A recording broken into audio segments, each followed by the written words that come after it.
కూడా వాళ్ళు నన్ను వీలు చేరికే పరిమితము, నువ్వు నడవలేని పరిస్థితి, నిన్ను ఇంకొకరు క్యారీ చేస్తే నువ్వు ముందుకు పోగలవు అని చెప్పినారు. రెండవ సర్టిఫికేట్, మూడవసారి నువ్వు పెట్టినావు. అసలు అతను డాక్టరేనా నాకు అనుమానం కలుగుతా ఉంది.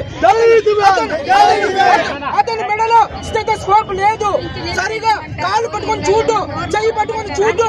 ఒక రూమ్ లో ఒక ప్రైవేట్ డాక్టర్ ని పెట్టి అసలు డాక్టర్ అన్ఫిట్, అతను డాక్టర్ ఏ విధంగా అంటారయ్యా? వాళ్ళు మా పర్సంటేజ్ ఇది నిర్ణయిస్తారా? వాళ్ళు ఎట్లా డాక్టర్లు అవుతారని మేము కోరుతున్నాము.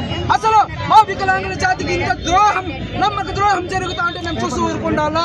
ఈ రోజు నేను పెట్రోల్ పోసుకున్నాను, ఈ రోజుతో అంతం కాలేదు. నువ్వు ఇది విరమణ చేసుకోకపోతే నేను ఊరేసుకునే సస్తానని ఈ నా వికలాంగుల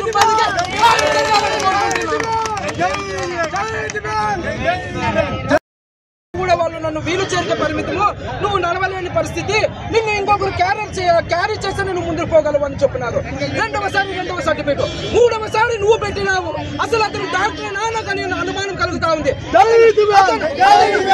అతని మెడలో స్టెథోస్కోప్ లేదు, సరిగా కాలు పట్టుకొని చూడు, చెయ్యి పట్టుకొని చూడు. ఒక రూమ్ లో ఒక ప్రైవేట్ డాక్టర్ ని పెట్టి అసలు డాక్టర్ అన్ఫిట్, అతను డాక్టర్